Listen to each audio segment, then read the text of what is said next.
Let's talk about this farm-to-table action here. Cincinnati Art Museum's newest exhibit explores the intersection of art, food, and identity during the last decades of the 1800s in France. And there are plenty of examples at the Art Museum for you to check out. We have the curator of European paintings, sculpture, and drawings for the museum. That's a lot of articles for you to cover there, Peter Bell. Here this morning to tell us more. This is just the catalog for your exhibit? Yes. It's like a hardback book. Oh, it's a beautiful book. It is a beautiful book. It's a gorgeous exhibition. We just finished hanging it yesterday. Oh my, how long does it take to put an exhibition together?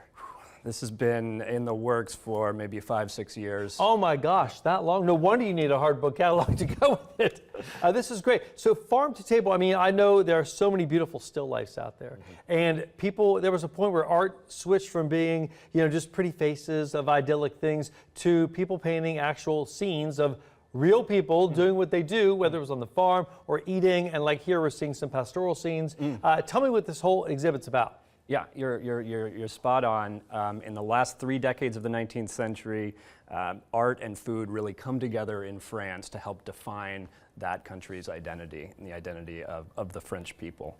There's a big military defeat in 1870. The Prussians, the Germans defeat the French, and the country really needs to rebuild how it thinks of itself. Food, art are right in there. 1874, a couple years later, is the first Impressionist exhibition, and it goes from there. Artists are right in the food culture as they paint the café concerts, the workers in the field, the gleaners right there. Exactly. Yeah, so we famous have Monet. All the different stacks of grain. And they were criticized widely for this. People, like, this is ugly. This is awful. I mean, like how many times they were rejected by the different courts, saying like, we're not going to have this in our exhibition. This is terrible stuff. But then it caught on. People like Pissarro, Monet, Van Gogh. These artists all came to. I mean, I'm a big art nerd, so I love all this stuff. So I'm glad they had me do this segment. No, you're spot on. I mean, this is the period when you have all of these different styles competing at the same time. The very academic style, very close realism, and then the Impressionists with their more fluid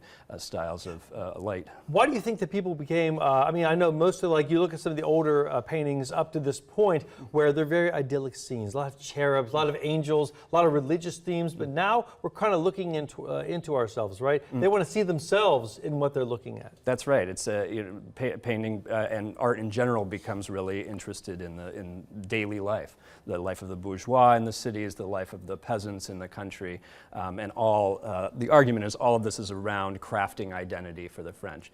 Food, of course, right in there. Very important for the French. You'd think I was just on the way down here thinking, okay, cuisine, chef, yes, hors d'oeuvre. All these words come from French, and food was right there at the center of their identity. Isn't it funny to look at some of the still lifes and how popular those paintings were, and you look at the simplicity in what people were eating, and sometimes when you get post-war, it was all about what can I eat, because sometimes their food was scarce for a lot of people, let alone spending money on a painting. That's right, and we'll see this in the exhibition also, even looking back in the early 1870s when the Prussians laid siege to Paris.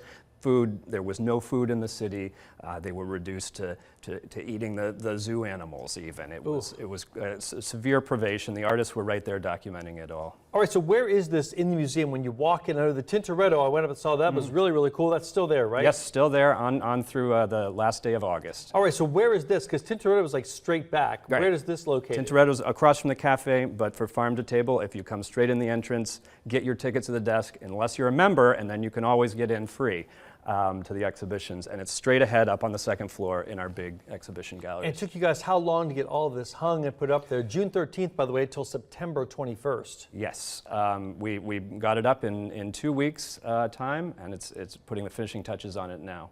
That is impressive stuff. Peter Bell, great to have you on. I can't wait to come check it out for myself because you guys they have other amazing stuff up there. Really great collections. Always good to spend the day. Wait till it's a rainy day too, because we have some of those coming back. Shock.